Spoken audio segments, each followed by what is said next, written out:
Hi, and welcome to another video from the CTAD Clinic. My name's Dr. Mike Lloyd and I'm the Clinic Director. In today's video, I'm going to be looking at 10 things that people often express as being particularly difficult just getting through the day with dissociation. So these are examples from clinical practice, from things that I've picked up over the years that folks in therapy say to me, this is what makes being dissociative so difficult. And these are kind of just 10 things that are very commonly expressed. I'm not going to go into a great deal of detail because I think they're all pretty self-explanatory, so I'm just going to go through them, and just as really a way of being able to help people understand just how difficult it is just having what would be thought of as a normal day. So these are some of the things that people have to contend with just getting through a day that folks like myself who are not dissociative would just take for granted as, you know, I just don't have to worry about these kind of things. So almost like in advance of going out of the door or just dealing with the world outside, there are many things that just cause dissociation to be quite difficult for people outside of the actual dissociation that sort of takes place and all the various different trauma related things that come alongside that. These are just things that just take place almost all the time in almost any environment that just give people a lot of grief and just make the whole world and the experience of just going through the day-to-day that much difficult. Here we go then. So I'll just go into 10 things. They're not in any particular order, so it's not like one is more important than the other. But if you experience these things, if these things that are familiar to you, then yeah, my heart goes out to you, because it does make life things quite difficult, and it can be pretty rough when it shouldn't be, realistically. Here we go then, 10 things. So the first is the fear of being seen. So just wandering around and having people know that you're dissociative. The second one, the effort to maintain focus and concentration. So just being, in that place and being able to see and have to spend all that time and energy just to sort of like be clear of what's going on. The third one is avoiding triggers. So many people with trauma histories just have to avoid certain things, could be anything really, and just walking through life not knowing whether you're going to come against one of those, is extremely exhausting. And that leads into the fourth one, which is just generally being wary of people and conversations, because you just don't know in what directions they might go. And I would also include sort of TV programs and movies and things like that, because you honestly don't know. The plot could turn in a direction and suddenly a trigger is there, and you can't really be relaxed unless you've seen that stuff before. The fifth one is just the stress of feeling dissociation starting to emerge. So I would call, let's say, rising up, where a person be in a situation and they can feel the dissociations coming on, and then just the fear of what may happen next, whether you might not be in control of that process and you don't know what direction it's going to go in, and historically it might have been really problematic.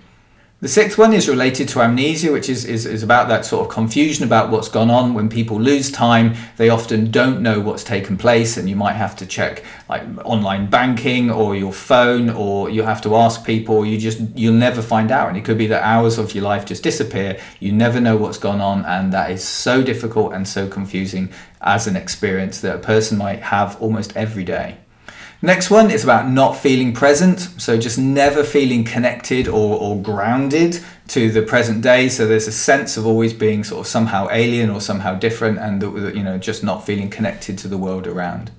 The eighth one is like a depersonalization, derealization. It's the sort of the fear and the confusion about things changing. So size of things might change, or the distance, the color, the sort of the visual aspects of the world around and the body may change, and that can be quite disturbing and can be quite confusing to people as to what's real and what's not real. And you're not really able to let people know that stuff because they're not going to understand what you're talking about.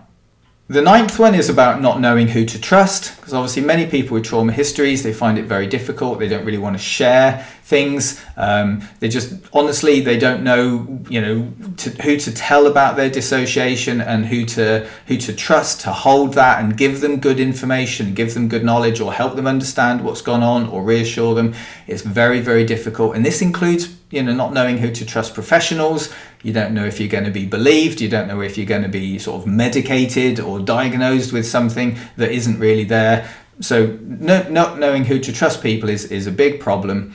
And that comes down to the 10th one, which is this general feeling of being quite alone and isolated within this dissociative world, because the majority of people, they don't know what the word dissociation actually means. They don't really get it. And a lot of the symptoms as such, or the experiences that people have as a result of their dissociation, whatever it may be, so whether it's a DID thing or a depersonalization thing or an amnesia thing, majority of people out there in the world won't really understand what's going on. So people can feel very lost and alone and isolated with their dissociation. There we have it. Those are 10 things. Obviously, we're not going into detail in this video about how to manage all of those things. And I'd say, you know, a lot of this is about how to work through therapy and how to sort of build connections and understand the world and take control of the dissociation, which is all the therapeutic process. These are just 10 things that have been told to me over the years that so many people experience, and a person might just experience one of those, or they might have all 10. Just going out and doing something simple like going to the shops or visiting with friends or just going for a walk, any or all of these things can take place. It makes life harder, it makes life frustrating and tiring as much as anything else.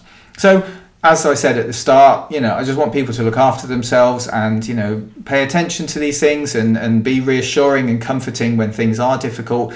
It's because there's a lot of this stuff going on, and you'll probably not be on your own with this. If I'm talking to people who are dissociative through this video and you are finding these things familiar, please do know that lots and lots of other people also find this stuff familiar.